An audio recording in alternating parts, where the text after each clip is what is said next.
sesuai dengan firman Allah ini. Inilah rukun wudu. Faghsilu wujuhakum. Yang pertama niat, yang kedua membasuh muka. Muka dari sini ketika kita ambil air, tangan kita masih ada air, ini namanya membasuh. Kalau tangan kita tidak ada air, namanya menyapu. Sapu dengan basuh beda. Faghsilu membasuh, wamsahu menyapu, maka ini beda. Jadi wajib dengan adanya air di tangan. Air itu masih ada di tangan, bukan udah menetes. Ini kita pegang, ini air menetes, kita tahan lagi. Itu bukan air yang untuk membasuh. Maka membasuh itu ada air, kemudian kita basuh di sini. Dari ujung sini sampai ke belakang. Ini kerja tangan ini di belakang telinga, di sini di tulang ini. Mungkin kita semua punya, nggak mungkin nggak ada.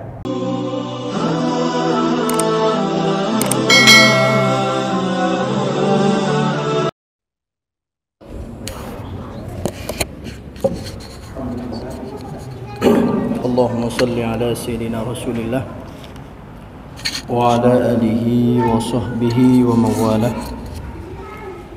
Subhanaka la ilma lana illa ma 'allamtana innaka antal alimul hakim. Rabbi shrah li sadri wa yassir li amri wa hlul 'uqdatam min lisani yafqahu qawli. Amma ba'd. Alhamdulillah, setelah beberapa pertemuan sebelumnya mungkin berhalangan sekitar 2 kali pertemuan. Pertama kurang sehat, yang kedua masih dalam perjalanan dari Jakarta ke Medan kemudian ke Luxmawe. Alhamdulillah pada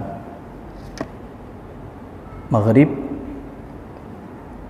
atau malam Selasa ini kita dapat melanjutkan kembali tentang kajian fikih di dalam mazhab Syafi'i, kitab Syarah Yaqutun Nafis fi Madhab Ibni Idris Asy-Syafi'i, karangan Muhammad bin Ahmad ibn Umar Asy-Syatiri. Jadi sebelumnya kita sudah mengkaji, membahas sedikit banyaknya tentang taharah secara umum, baik taharah yang berkenaan dengan merafa' hadas atau mengizalah najis, yaitu menghilangkan najis dan kita mengangkat hadas. Karena pada najis itu harus dihilangkan ainnya, barangnya dihilangkan, kemudian warnanya, rasanya dan baunya. Artinya jangan sampai barangnya hilang tapi baunya masih melekat, macam seperti air kencing yang terkena pada baju, nampaknya nggak ada lagi, ainnya udah nggak nampak lagi tetapi baunya masih ada, maka kita harus benar-benar menghilangkannya. Itu kalau pada najis yang mutawassithah, najis yang pertengahan. Kemudian kita juga menjelaskan tentang bagaimana kalau dengan najis yang mughalladhah, yang berat, seperti anjing atau liur anjing dan juga babi. Maka itu sebagaimana di dalam pemahaman dari hadis Rasulullah SAW, apabila seekor anjing menjilat bejana kalian, maka basuhlah ia 7 kali. Dan basuhan yang pertama adalah dengan tanah. Maka dengan tanah, kemudian baru disucikan dan dibersihkan dengan air yang mengalir. Begitu juga najis yang mutawassithah, yang pertengahan, yang senantiasa selalu ada di sekitar kita, yaitu darah pada ikan, darah pada daging, sehingga seluruhnya itu harus kita bersihkan dan kita hilangkan darah tersebut juga dengan air yang mengalir. Sehingga apapun yang kita makan dari ikan yang kita beli itu senantiasa sudah sah kita makan secara syariat. Jadi jangan sampai kita cari harta itu betul-betul halal, kita bawa pulang ke rumah betul-betul halal, diambil sama istri kita, karena tidak paham tata cara mensucikan najis, sehingga darah itu jadi masuk ke dalam kuah kita makan, padahal ainnya ya itu adalah halal, tetapi tata caranya sudah haram, sehingga kita naudzubillah memakan sesuatu najis dan itu haram. Walaupun bukan haram secara wasilah kita mendapatkan, metode kita mendapatkan barang tersebut, tetapi ya cara prosesnya, ya prosesnya yang haram. Maka ini sangat penting sekali tentang taharah secara umum. Nah, kemudian kalau kita lihat tata cara untuk bersuci, yaitu yang namanya bersuci itu yang pertama ya wasilah untuk bersuci itu adalah air. Wasilah untuk bersuci adalah air. Maka di sini disebutkan bahwasanya amma wasailut taharati fal ma'u wa huwal aslu li kulli syai'in. Ya, dasar daripada kita bersuci itu dasarnya adalah dengan air. Makanya kalau masalah air itu sangat urgen, sangat penting. Orang kalau nggak ada makanan, nggak ada beras, bisa rebus ubi, ya bisa rebus singkong atau ketela atau apalah yang lain. Tapi kalau nggak ada air, ini yang sulit ini. Orang bisa perang itu gara-gara air. Ya, perang itu gara-gara air. Hari ini ya dunia internasional sedang dihebohkan tentang bagaimana Somalia, ya, Somalia sepertinya Somalia itu ya ingin membuat bendungan terbesar. Ya, bendungan terbesar yang merupakan aliran pertama dari sumber Sungai Nil. Begitu dia buat bendungan terbesar, maka Sungai Nil itu akan kering, yang mengalir ke beberapa negara termasuk ya Ethiopia bukan Somalia, Ethiopia yang membuat bendungan yang sangat besar yang akan membatasi aliran ke air Sungai Nil. Sungai Nil itu mengalir ke Sudan, ke Mesir, dan muaranya itu ya lewat Mesir. Maka akan terjadi peperangan. Maka sekarang sedang didamaikan antara dua negara ini agar Ethiopia ini enggak jadi bangun bendungan terbesar. Kalau itu bendungan terbesar, maka Ethiopia itu bisa menerangi seluruh wilayah Afrika. Begitulah besar bendungan yang bisa menjadi pembangkit listrik tenaga bendungan atau tenaga air. Jadi ini masalah air. Maka air ini sangat penting, ya, air ini sangat penting bagi kehidupan manusia. Allah Subhanahu wa taala berfirman, "Wa ja'alna minal ma'i kulla syai'in hayy." Kami jadikan setiap daripada air itu setiap sesuatu itu tumbuh. Ya, manusia tumbuh besar dengan air, binatang tumbuh besar dengan air, tumbuhan tanaman tumbuh besar juga dengan air. Maka alhamdulillah rahmat Allah kepada bangsa Indonesia ini enggak sulit-sulit amat airnya. Ya. Bahkan saya dulu ketika di Maroko itu heran dengan tata cara wudunya orang Maroko. Mereka itu wudu enggak lebih daripada satu aqua gelas ini. Ya, enggak lebih dari satu aqua gelas. Ada ceret kecil itu, ya, diisi air. Itu begitu orang mau berwudu udah ada air dalam ceret itu. Ya, tinggal kita menambahkan kalau lagi musim dingin itu ada air hangat, ada air panas supaya air itu menjadi hangat. Kemudian berwudu. Karena kita udah biasa ada keran langsung wudu. Buka keran seperti di Indonesia. Oh, udah enak kali wudunya. Apalagi dicampur dengan air hangat. Orang-orang pada lihat kita semua. Kenapa ini orang? Ternyata wudu mereka itu dengan ceret yang kecil tersebut sehingga tidak banyak membuang air. Begitulah mereka menghargai air. Kita tanya, apakah negara mereka kekurangan air? Enggak kekurangan air. Ya, enggak kekurangan air, tetapi bagaimana adab mereka terhadap air? Mungkin jarang kalau kita di sini hidupkan keran, ya, macam pemadam kebakaran kencangnya itu. Ya, lagi pemadam kebakaran, saking kencangnya sehingga air itu banyak yang terbuang. Apalagi ketika kita hidupkan, ya, basuh tangan, kemudian basuh mulut, hidung, ketika berwudu, basuh muka, air itu terus mengalir. Sedangkan kita lagi sibuk dengan meratakan air di kulit muka kita. Air itu terus mengalir dan terbuang. Maka disinilah disebutkan akhlak yang pertama, yang terpenting itu adalah dilihat bagaimana kita menghormati pemberian Allah, yaitu air. Terkadang orang lain bagaimana di daerah Afrika itu bagaimana kekurangan air mereka. Tetapi kita adalah termasuk orang yang membuang-buang air, termasuk ini, air aqua ini.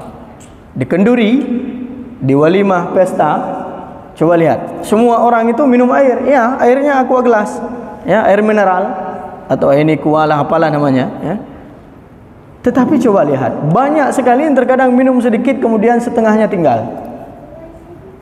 Kita adalah orang yang paling banyak membazirkan air. Innal mubadzirina kanu ikhwana syayatin. Mubazir itu adalah sahabat-sahabatnya syaitan.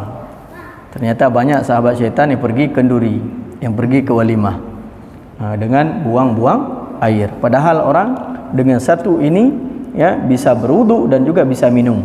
Bayangkan. Maka air itu adalah sumber daripada alat atau wasilah, ya, untuk mensucikan segala sesuatu.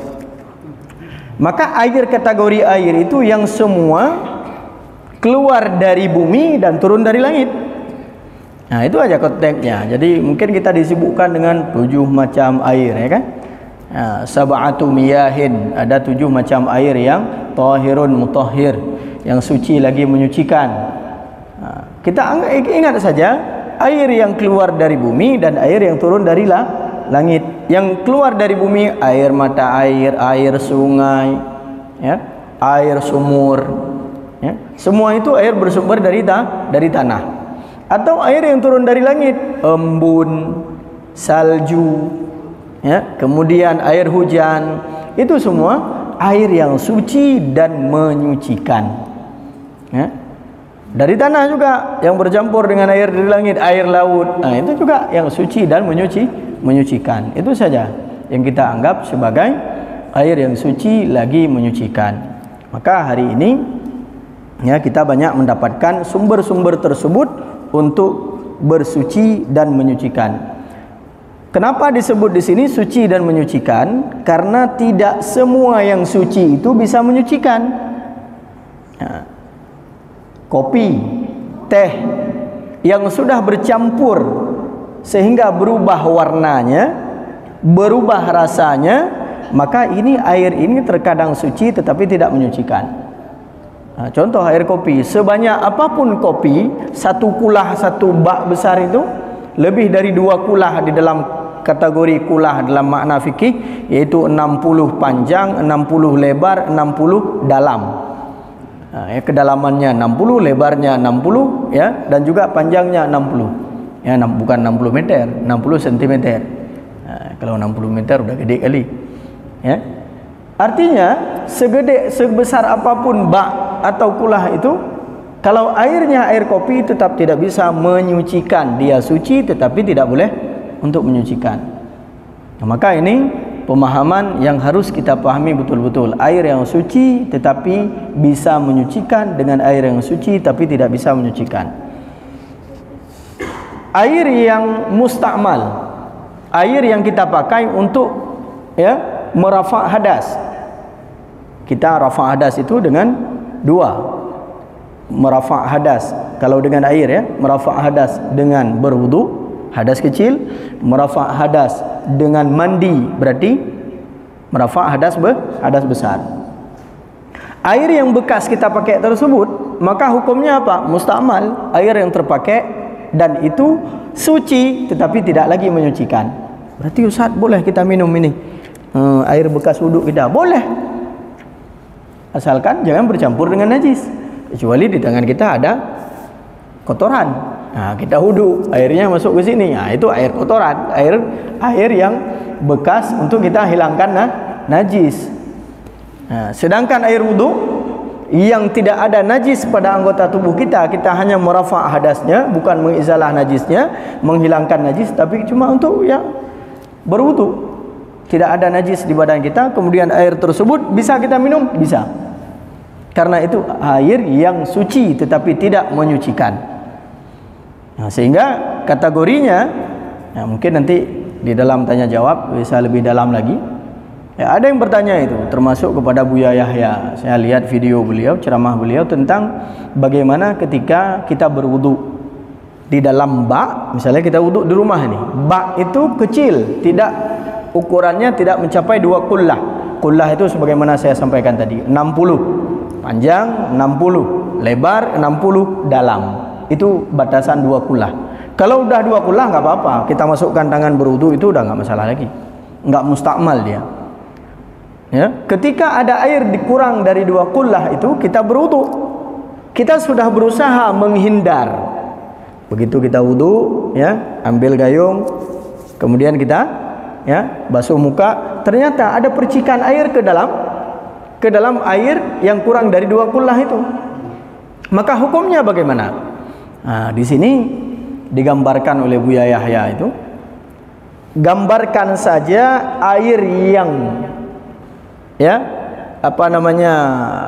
terkena atau masuk ke dalam bak yang kurang dari 2 kullah, itu adalah air kopi yang bedanya warnanya pasti beda. Kopi kan warna hitam, asli air warna putih.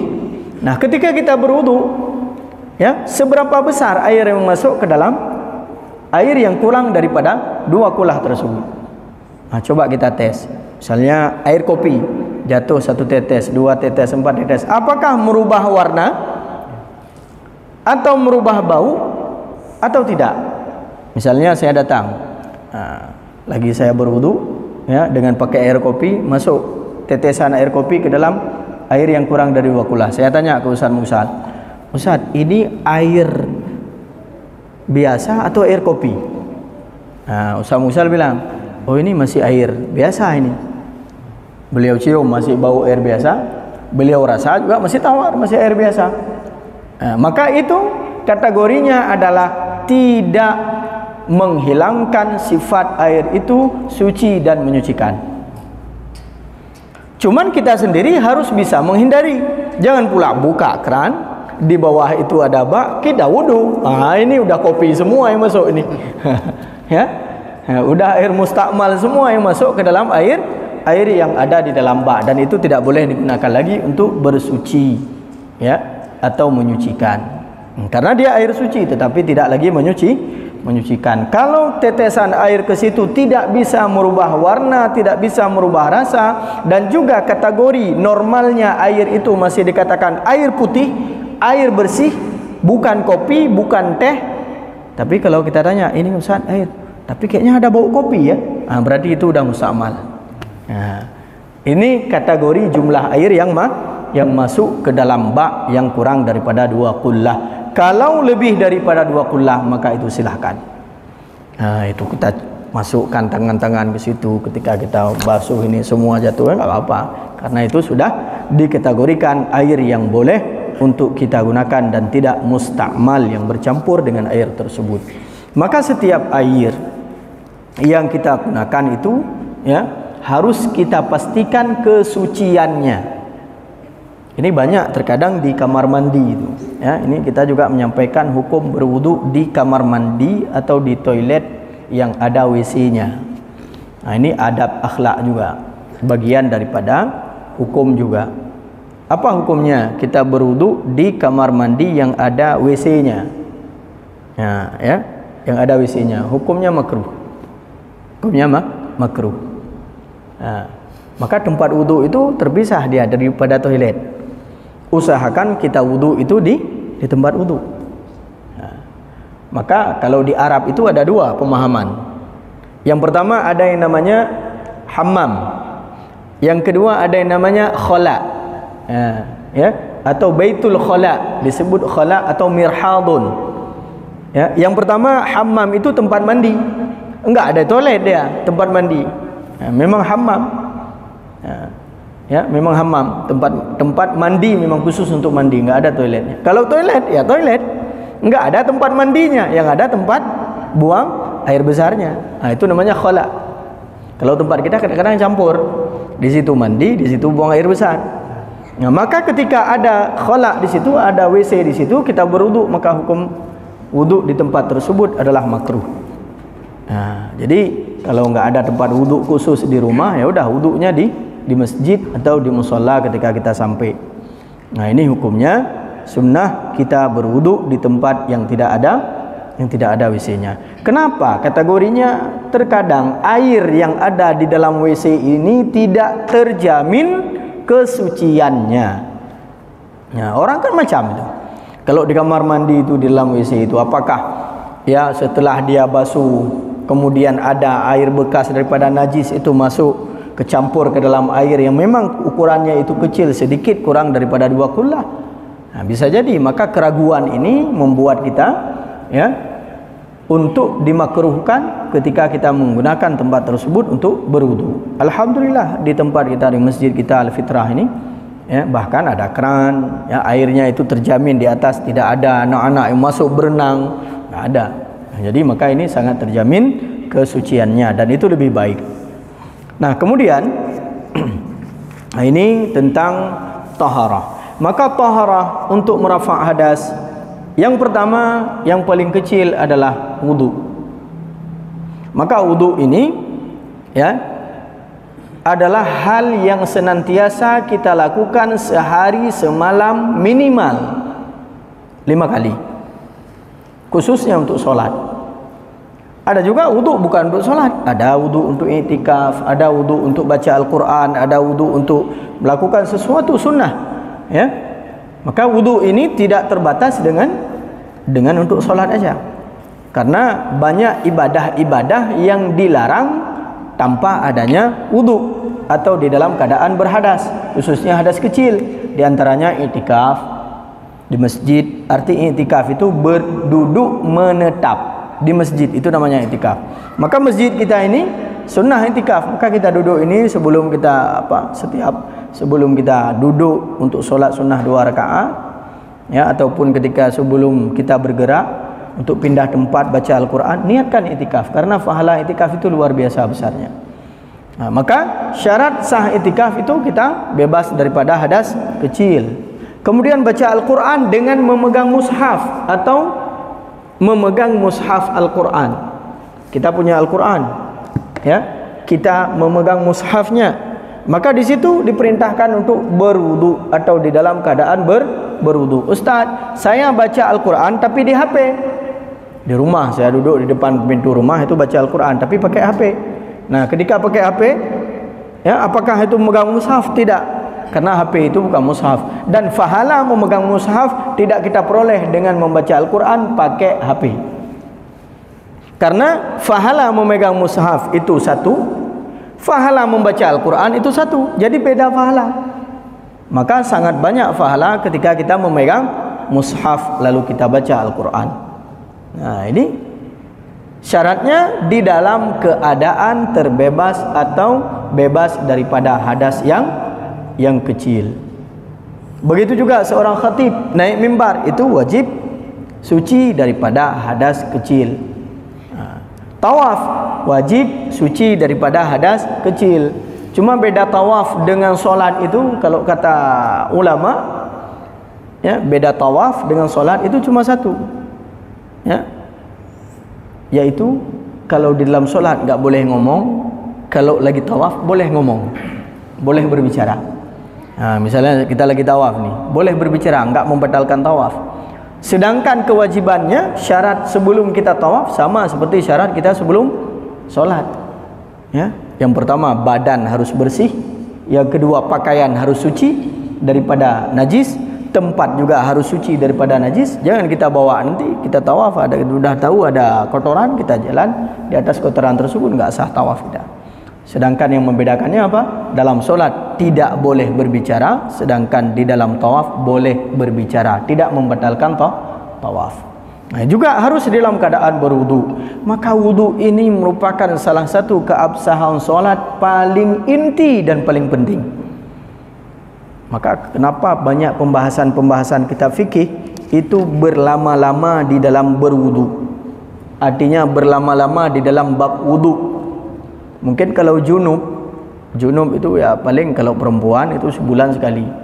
Kalau haid dan nifas sebulan sekali. Haid lah khususnya. Kalau nifas pun itu paling setahun sekali kalau ada. Paling atau 3-2 tahun sekali. Tapi kalau kita berhadas kecil itu hampir selalu. Ya, hampir setiap hari. Bahkan untuk menjaga wudu itu sangat ya, hanya orang-orang khusus yang bisa menjaga dirinya agar tetap dalam keadaan berwudu. Dan rahasia bagaimana Panglima Besar Jenderal Sudirman itu berhasil dan beliau disegani oleh musuh ditakuti oleh musuh dan berhasil memperjuangkan kemerdekaan bangsa ini juga karena beliau bermulazamah di dalam keadaan berwudu. Tidak pernah badan beliau itu tidak ada wudu. Nah, ini kelebihan para pejuang dan pahlawan dan ulama-ulama kita.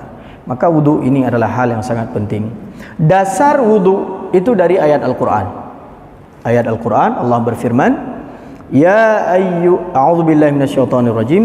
Ya ayyuhalladzina amanu idza qumtum ilas salati faghsilu wujuhakum wa aydiyakum ilal marafiqi wamsahu bi ru'usikum wa arjulakum ilal ka'bayn. Nah, di sini disebutkan, wahai orang-orang yang beriman, apabila kalian ingin mendirikan salat. Maka makna kumtum di sini jangan kita pahami dengan makna ya ketika kalian sedang solat, sudah berdiri untuk solat, bukan. Tetapi kalian ingin mendirikan solat. Idza aradtumul qiyam, ketika kalian ingin mendirikan solat, maka basuhlah muka kalian dan dua tangan kalian sampai siku, dan sapulah sebahagian kepala kalian, ya, wa arjulakum, dan kedua kaki kalian sampai ke mata kaki. Ya, di sini disebutkan di dalam bacaan Imam Syafi'i wa arjulakum.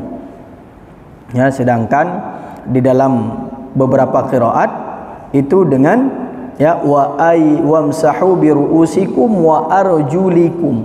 Ya, ini nanti pemahamannya di dalam perbedaan pendapat dalam mazhab. Nah, di sini dasar daripada hukum berwudu. Maka kita bisa memastikan dari ayat ini rukun wudu itu enggak banyak. Yang pertama, innamal a'malu binniyat. Setiap amalan ibadah itu harus dengan niat. Apa itu niat? Qasdus syai'i muqtarinan bil fi'li. Kita melakukan sesuatu yang mengikat, ya, menyengaja sesuatu dan mengikat dengan perbuatan tersebut. Jadi rukun yang pertama adalah niat, mengikat dengan rukun yang kedua yaitu perbuatan itu. Apa itu? Berarti yang pertama membasuh muka. Maka niat itu masuk ketika membasuh muka. Ustaz, saya itu udah rencana dari rumah, saya mau wudu, sampai ke sana saya nggak niat lagi, langsung basuh muka. Dalam mazhab Syafi'i tidak sah. Itu namanya rencana. Sedangkan ini niat, menyengaja.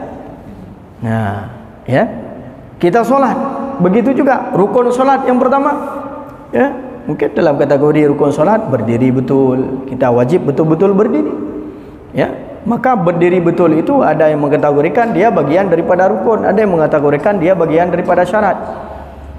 Kenapa? Karena berdiri betul itu wajib dari rakaat pertama sampai terakhir. Ya, bukan rakaat pertama boleh berdiri, rakaat kedua enggak berdiri lagi, kecuali dalam solat sunnah itu diringankan. Ya, maka bagi yang mampu maka diperintahkan untuk berdiri. Yang kedua, ketika kita solat, yang kedua adalah niat.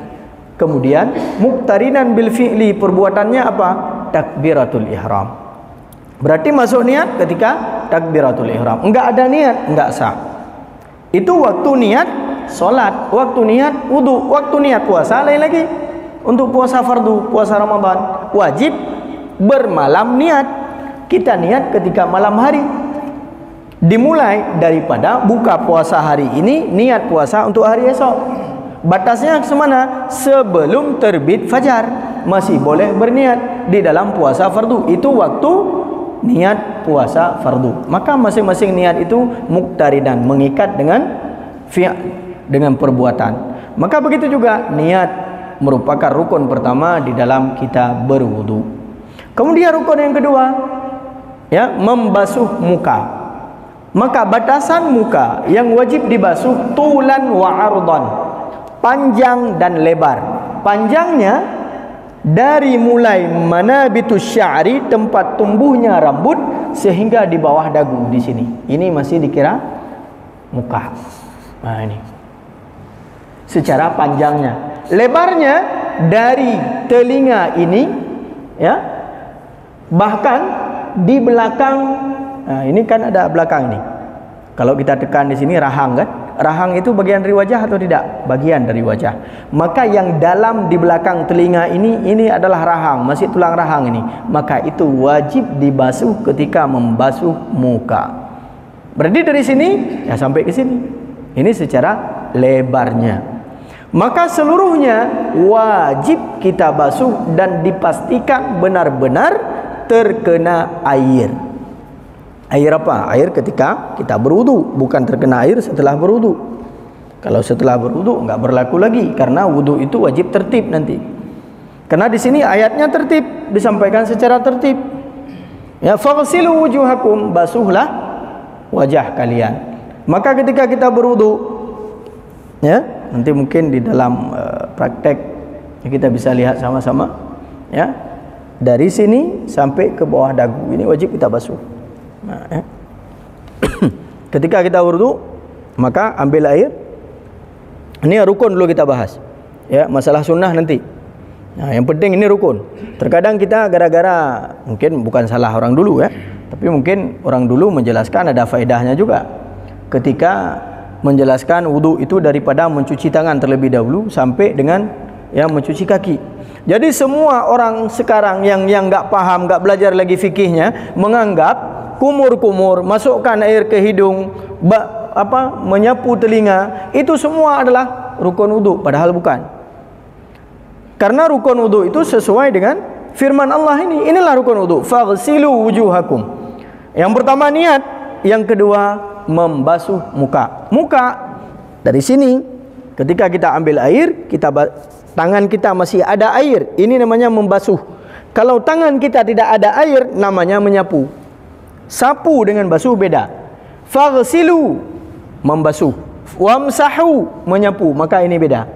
Jadi wajib dengan adanya air di tangan. Air itu masih ada di tangan, bukan udah menetes. Ini kita pegang, ini air menetes, kita tahan lagi. Itu bukan air yang untuk membasuh. Maka membasuh itu ada air, kemudian kita basuh di sini. Dari ujung sini sampai ke belakang. Ini kerja tangan ini di belakang telinga, di sini di tulang ini. Mungkin kita semua punya, mungkin nggak ada. Di belakang telinga yang lembut ini, yang nggak ada daging ini, coba kita tekan semuanya ini. Ya alhamdulillah kita punya semua ya. Yang ada rahang alhamdulillah ada semua, kecuali nggak ada rahang. Maka ini wajib terkena air. Maka ini yang kerja. Dah, ketika kita membasuh, kita ratakan, wajib diratakan. Kalau punya jenggot, ya, kalau jenggotnya agak tipis, ya udah, dibasahin kayak gini. Kalau jenggotnya agak tebal, sunnah. Nanti dalam hukum sunnah itu ditakhlil. Kita ratakan di bawah jenggot. Yang nggak ada jenggot nggak apa-apa. Ya. Nah, ketika di sini mana bitus sya'ri, tempat tumbuh rambut secara normal. Yang normalnya, Ustaz, rambut saya bukan di sini Ustaz tumbuhnya, tapi di sini. Di sini bukan rambut kategorinya, kepala. Awal kepala itu di mana? Ya tempat normal tumbuh rambut. Di sini. Kalau udah naik sedikit ya berlaku faktor U lah, faktor usia ya. Jadi makin lama makin naik dia sesuai dengan jabatan. Naik jabatan, naiklah tempat tumbuh rambut. Maka tetap di sini batasnya. Ustaz, basuh muka. Iya, di sini enggak basuh. Ini bukan muka, ini kepala. Tetap kepala, walaupun rambut nggak ada lagi di sini, tetap kepala ini namanya. Udah, ketika kita basuh, kita ratakan. Ini kerja di sini, yang ini ratakan di sini tempat tai mata itu biasa berada. Kotoran mata ketika kita bangun pagi, ini bagian daripada wajah, karena ini nampak. Jangan pula di bawah pelupak mata dimasukkan air, itu nggak perlu, karena itu nggak nampak. Maka ini di sela-sela ini semua wajib terkena air. Sini wajib terkena air. Apalagi yang hidung-hidungnya mancung ke dalam kayak saya ini harus diperhatikan juga. Ya, bukan mancung keluar, mancung ke dalam. Maka perlu diperhatikan ya, samping-samping ini. Nah, ini semua wajib diratakan. Kemudian yang kedua dan ketiga itu sunnah. Sunnah, menambahkan itu sunnah. Bukan wajib, bukan fardu, bukan rukunnya. Dah. Setelah membasuh muka, faghsilu wujuhakum wa aydiyakum, dan kedua tangan kalian. Masih faghsilu, masih membasuh. Masih membasuh hukumnya, kategorinya masih membasuh. maka kita basuh tangan sampai ke siku. Di sini ila. Ila itu artinya harful ghayah, sampai ke. Mulai dari, sampai ke. Kamu jalan dari mana? Saya mulai dari Masjid Al-Fitrah sampai ke lapangan Sudirman. Itu namanya ila. Maka di sini ila juga berlaku di dalam berwudu. Maka kita berwudu, air itu kita alirkan dari ujung tangan sampai ke siku, bukan dari siku sampai ujung tangan. Nah, ya, batasan siku itu wajib dilebihkan di atas siku. Kenapa? Sesuatu yang wajib kita lakukan agar sempurna kewajiban, maka itu wajib. Wajib kita sempurnakan sampai ke siku. Kan ini yang namanya siku. Kalau bahasa Aceh tengke. Nah, ini namanya siku ni. Tapi kenapa wajib dilebihkan? Enggak sempurna di atas siku kalau tidak kita lebihkan di atasnya. Nah, maka di sinilah berlaku ma la yatimul wajib illa bihi fahuwa wajib. Segala sesuatu yang tidak sempurna kewajiban kecuali dengannya, maka dia itu wajib. Laki-laki auratnya di mana? Antara pusar dan lutut. Ma bainar rukbati was sutrah, yaitu antara pusar dan lutut. Tetapi kenapa laki-laki enggak boleh pakai celana di atas lutut? Kenapa harus di bawah lutut dan tidak boleh menampakkan pusarnya? Padahal yang aurat itu antara pusar dengan lutut. Tidak sempurna menutup antara pusar dan lutut kecuali di atas pusar dan di bawah lutut. Maka menutup di bawah lutut dan di atas pusar menjadi wajib untuk menutup antara pusar dan lutut. Nah, ini ketentuan hukumnya. Nah, maka begitu juga ketika kita membasuh tangan sampai ke siku, ilal marafiqi, sampai kedua siku kita. Dari sini kita ratakan di sini ya semua. Nah, ini bagi yang punya kuku agak panjang. Ingat, wajib dimasukkan air ke sela-sela kuku ini yang agak panjang, harus masuk air. Ya, kalau ada kotoran di tangan kita, di wajah kita, di tempat yang wajib terkena air wudu, maka pastikan kotoran itu atau penghalang itu sudah dihilangkan. Contoh cat. Nah, kita kerja bangunan, lagi ngecat. Nah, kan ada cat minyak, apalagi cat minyak itu. Kadang terkena di tangan. Ini tangan ini wajib terkena air. Kalau itu terhalang, maka tidak sah wudu kita. Maka bersihkan terlebih dahulu sehingga tidak ada penghalang antara air dengan kulit kita. Apapun itu, baik berbenda najis maupun berbenda tidak najis. Yang penting sudah terhalangi, tidak sah. Ini banyak perempuan mungkin kita ingatkan kembali nantinya kepada anak istri kita yang punya kutek, cat kuku. Ya, mohon maaf, cat kuku terkadang itu bukan masuk ke dalam serat kuku, tetapi dia melapisi kuku. Bedanya apa? Kalau masuk ke dalam serat kuku itu inai yang asli, inai yang daun itu apa itu? Daun kaca namanya. Itu masuk ke dalam serat kuku. Buktinya dia bukan terkelupas tapi pudar. Kalau yang inai, yang buatan itu terkadang dia bukan pudar tetapi terkelupas, sedikit-sedikit terkelupas dia. Nah, begitu juga penghalang-penghalang yang lain. Maka apabila itu menghalangi kuku kita ketika kita berwudu, apalagi mandi wajib, maka wudu dan mandi wajib tidak sah. Nah, ini kategorinya. Ya, kategori juga bagi yang mungkin perempuan ya, ketika berwudu kan banyak itu habis solat, rata-rata yang mempelai wanita atau datang ke pesta ya, di depan cermin itu 1 jam maju atret ya. Nah, di depan cermin, kadang-kadang cermin udah bilang udah geser, nggak sanggup lagi saya lihat kamu. Nah, akhirnya ketika datang waktu sholat, aduh kasihan kali make up ini sekali pakai 500.000. Nah, begitu kena air hilang 500.000 mengalir ke dalam got. Akhirnya apa? Ambil air wudu. Supaya make upnya tidak hilang. Na'udzubillah, tidak sah wudunya sama sekali. Tidak sah wudu sama sekali. Ya, lipstik juga demikian, karena ini bagian ketika kita tutup yang nampak ini wajah nih. Ini wajah nih. Karena nampak nih. Nah, kecuali dalam bibir enggak perlu. Ya, oh ini masukkan air, ini wajah, bukan, itu kan nampak, di sini yang nampak. Begitu juga dengan tangan, tidak boleh ada sesuatu yang menghalangi untuk kita basuh sampai ke siku. Kemudian wamsahu, ini baru, kalau tadi masuk faghsilu, sekarang baru wamsahu. Wamsahu artinya sapulah.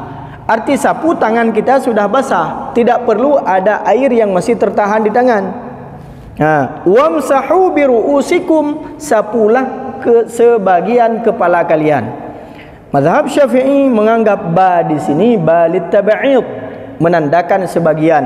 Maka di dalam fikih Syafi'i disebutkan sebagian itu sudah bisa dikatakan sebagian, minimal 3 helai rambut yang ada di kepala kita. Maka ini makna sebahagian. Ambil, sap, dah selesai. Ustaz, rambut saya cuma di sini, tinggal di sini, enggak ada lagi. Yang harus disapu itu bukan rambut, tapi kepala. Biru'usikum, bukan bi syu'urikum, atau rambut-rambut kalian. Kalau kayak itu enak kali perempuan yang panjang rambut, ya kan? Ujung rambut di sini, kenakan air di bawah keran, udah selesai. Yang di kategorinya apa? Kepala. Maka kulit kepala yang harus terkena air. Ya, kategorinya kulit kepala, minimal tempat tumbuh rambut minimal 3 helai rambut. Ya, sebagaimana tadi tempat tumbuh yang normal. Ya. Wamsahu biru'usikum. Di sini biru'usi berarti masih al-mashu, karena ba di sini ya memajrurkan biru'usikum wa arjulakum. Ini udah fathah lagi, bukan wa arjulikum, tapi wa arjulakum. Maka arjulun di dalam mazhab Syafi'i bacaannya itu kembali kepada membasuh, bukan menyapu. Maka kaki, kedua kaki kita itu wajib dibasuh, bukan disapu. Di dalam mazhab Hanafi itu membaca wa arjulikum, bukan wa arjulakum. Berarti dia ikut menyapu kaki, bukan membasuh kaki. Dalam mazhab Syafi'i adalah wa arjulakum, berarti dia wajib membasuh sebagaimana dia membasuh wajah dan kedua tangannya. Itulah dia wajib membasuh kedua kakinya sampai dengan kedua mata kaki. Kita basuh dari mana? Ujung jari kaki itu kan mulai kaki sampai ke atas kedua mata kaki kita. Maka di situ wajib dibasuh. Dan di bawah telapak kaki kita juga tidak boleh terhalang sesuatu yang menghalangi terkena air wudu. Itu merupakan rukun wudu, dan semuanya wajib tertib dan muwalah. Wajib tertib, enggak boleh basuh kaki dulu nanti baru muka. Arti wajib tertib, muka dulu, kemudian tangan sampai ke siku, kemudian menyapu rambut, menyapu kepala, kemudian baru membasuh kaki sampai kedua mata kaki. Maka ini kategori yang wajib di dalam wudu atau rukun wudu. Maka saya pikir alhamdulillah waktu solat sudah tiba, selesai ya bab wudu, masya-Allah. Sekali duduk selesai wudu. Jadi insyaallah, karena pembahasan kita di sini tidak perlu kita perdalam, ya, artinya kalau nantinya memang ada pertanyaan-pertanyaan yang ingin ditanyakan tidak di dalam majelis ini juga boleh, tidak apa-apa, untuk pengembangan dan pemahaman kita ya terkait masalah taharah khususnya, supaya kita tidak berlama-lama dalam sebuah bab dan bisa melanjutkan ke bab berikutnya. Ada juga yang terlebih terpenting lagi, yaitu masalah mandi wajib. Setelah itu baru masuk bab solat, yang sehari semalam kita lakukan 5 kali. Maka semuanya harus berdasarkan ilmu pengetahuan, karena setiap amalan tanpa dasar ilmu itu akan tertolak. Ya udah, saya ustaz nggak punya ilmu, tapi ya udah nggak usah beramal aja, itu dosanya 2, dosa malas belajar dan dosa tidak beramal. Tapi kami ustaz ini yang lagi belajar, apakah solat kami sah ustaz? Kalau ada salah, dapat 2 pahala, pahala mau beramal dan pahala mau belajar. Ini bedanya dia. Ya, maka mudah-mudahan Allah memberi rahmat kepada kita untuk senantiasa beramal dan diterima amalan kita oleh Allah Subhanahu wa taala. Amin ya rabbal alamin. Astaghfirukum subhanakallahumma bihamdika asyhadu an la ilaha illa anta astaghfiruka wa atubu ilaika. Aqulu qawli hadza astaghfirullahal azim lakum. Assalamualaikum warahmatullahi wabarakatuh.